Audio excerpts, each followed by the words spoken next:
On me demande souvent si on peut faire des choses un peu plus extrêmes dans les jeux. Sauter, courir, forcer.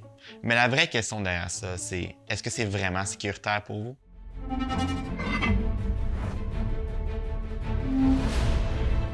Pour nous, la sécurité, c'est vraiment important. Donc, tout ce qu'on fait dans notre jeu, c'est vraiment basé sur un axe de sécurité. Donc, dès qu'on fait les premiers plans, on imagine tout de suite, est-ce que c'est légal? Est-ce qu'on a le droit de faire ça? On fait venir un ingénieur qui va nous calculer directement chaque emplacement des gicleurs pour notre jeu.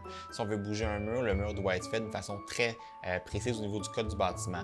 L'électricité aussi, donc c'est toutes des choses qu'on doit penser et qui font qu'à la fin, le jeu devient sécuritaire pour le client, mais aussi pour nos employés.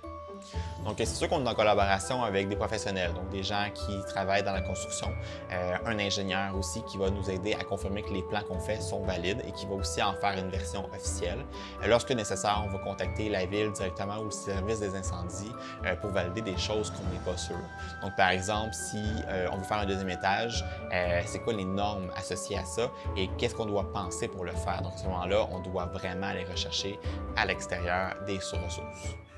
Lorsqu'on fait les divisions de nos jeux, on essaie toujours de planifier un parcours qui est intéressant pour nos joueurs. Par contre, on doit toujours s'assurer que les divisions vont respecter le code du bâtiment. Par exemple, les joueurs doivent avoir accès à des sorties de secours facilement. Donc, si on fait passer les joueurs entre deux pièces, soit en rampant ou en grimpant quelque chose, il faut que dans la deuxième pièce, ils aient accès à une sortie de secours facilement. Parce qu'ils ne peuvent pas soit grimper ou se repencher de nouveau pour s'enfuir en cas d'incendie ou en cas de problème quelconque. Nos jeux sont créés de façon à avoir du plaisir et ne pas être dangereux pour le joueur en tout temps. On doit s'assurer que les gicleurs soient bien installés, soient conformes, donc il y en a une dans chaque pièce.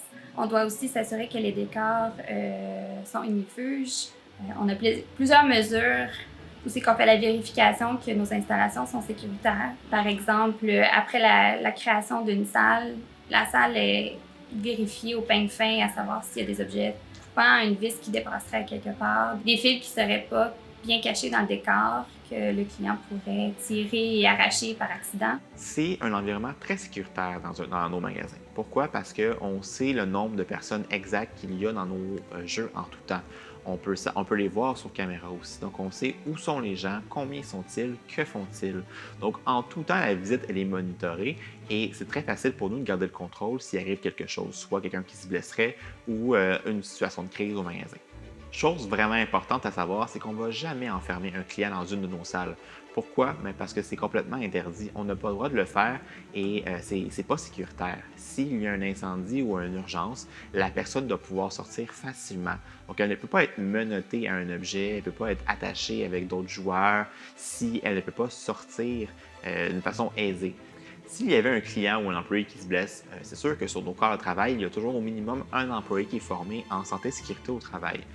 Il peut donc faire un constat d'accident qu'il va remplir avec la personne qui s'est blessée et procéder aux premiers soins. Souvent, c'est des bandages, vraiment un plaster, etc., quelqu'un qui s'est accroché sur un coin de quelque chose. Mais je vous dirais que majoritairement, il n'y a pas beaucoup d'accidents. On a des procédures dans nos jeux qui nous permettent d'éviter, de prévenir les blessures. Par exemple, entre chaque groupe, on va toujours replacer le jeu d'une bonne façon, mais on va aussi inspecter l'environnement à savoir s'il n'y a pas des objets qui ont tombé ou sont brisés ou un joueur pourrait se blesser. Donc, par exemple, il y a certains jeux où il y a des zones plus sombres, on va les passer au peigne fin, s'assurer qu'il n'y a pas un item qui pourrait blesser le joueur dans le noir.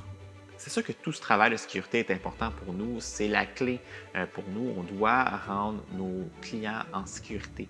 Et malgré que ça coûte très cher de faire toutes ces mesures-là, avant même de construire le jeu, on a déjà beaucoup de coûts d'engager en sécurité. C'est une priorité. Sans la sécurité, on ne pourrait pas accueillir les clients ici en se sentant en confiance de l'expérience qu'on va leur faire vivre.